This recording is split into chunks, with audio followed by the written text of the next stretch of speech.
Welcome back, everybody. He doesn't just run on Dunkin', he literally runs Dunkin'. Nigel Travis is the former CEO of Dunkin Brands from 2009 to July of this year. He's now executive chairman of the board for Dunkin Brands and also has a new book out about leadership called The Challenge Culture, Why the Most Successful Organizations Run on Pushback. And he joins us now. Nigel, thank you so much for coming in. Thank you for having me on. Appreciate having you in. You write that the key to success to business is, quote, questioning everything without trashing anyone. What exactly does that mean? Ideally, everyone in the organisation should be encouraged in a very positive and civil way to have a say.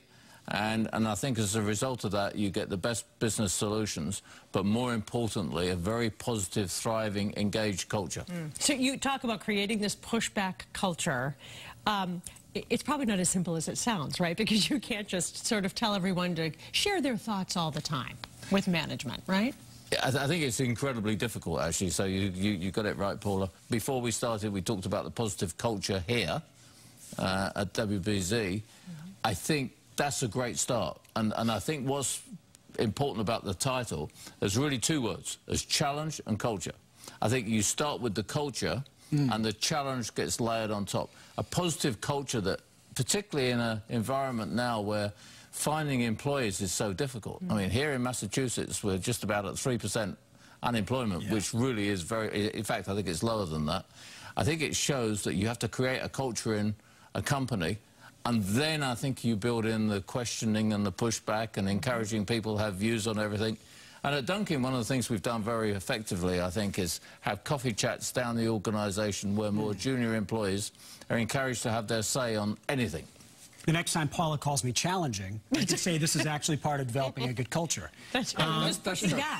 You said you actually changed Dunkin's family leave policy because of some of this pushback. Can you explain how that came about? The net result is that you hear a lot of things about what people think or the kind of issues they're struggling with.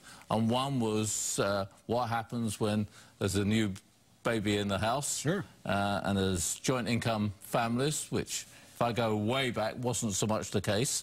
So we reviewed it and changed the policy as a result. What do you do when someone gives their feedback and you say, thanks for sharing, but I really can't change my decision on that? How is it important to let people know they've been heard, but you might not be able to integrate their idea all the time?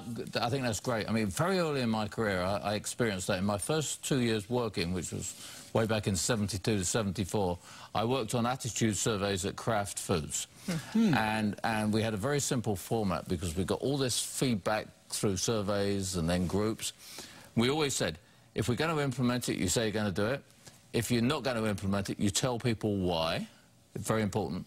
But sometimes you have a theoretical no. In other words, we really love the idea, but we don't have the money, we don't have the resources to do it. So I think giving feedback is absolutely critical. And I think most people will appreciate your honesty, right? But don't just leave the vacuum, go back to them.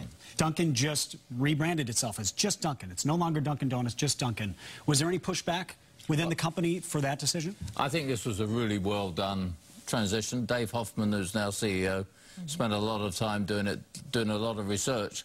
But we also talked to franchisees throughout the whole process. And no one is more challenging than franchisees. They've put their life... Sure. Their money's on the line. Their house sometimes into the business. So they have a lot of views. They have an awful lot of views, and that's good. I remember a year ago on International, we went out and had regional meetings. We asked all of them.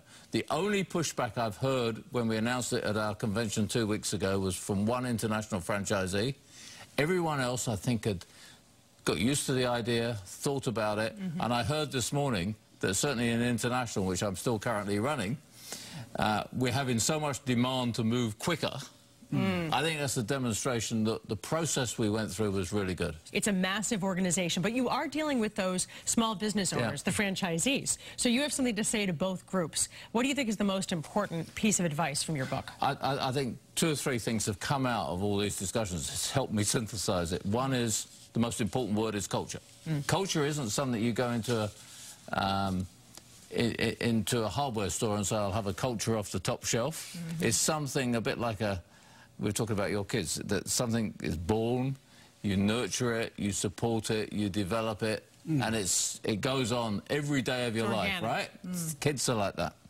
The second thing is, and I've been surprised by how many people have talked to me about this, imagine your own demise. Imagine why your business will be taken out of business. I mean, you're here in the TV business, in the cable business. Everyone's talking about streaming, over the top and things like that. We went through all that at Blockbuster. Some things we got right, some we didn't. So imagine your own demise, I truly think, is a major message from the book. Dunkin' Donuts is almost a lifestyle in New England, where it started. It's a place where people meet, they talk about it. There's an SNL skit about the people who go to Dunkin' Donuts. Did you feel its significance as a leader here? And as a second part to that, when you expand, and Dunkin' Donuts has expanded hugely, how do you keep that feel of it still being a hometown brand? It's, well, firstly, it's a wonderful part of Boston. You go on the duck boat tour, I think it's mentioned 3 times. And there's the famous story, you go down to this Dunkin', turn right, turn left on the next Dunkin' and all that. So, yeah, I mean, we're very proud to be part of New England, and as a transplant from the other side of the ocean, but an American citizen, I'm really proud to be here in Boston. I think it's a wonderful place to live. But I'm amazed how well it carries across the country. We've got a lot of transplants, say, in California. That made us incredibly successful in California. And it's interesting that internationally people seem to know the brand, but it's not top of mind. You need to actually remind them what Dunkin' Donuts is. Everyone says, yeah, I've heard of that. When you go into a new country, you just need to take it that next step forward. But it's a great company. We've been around for 70 years.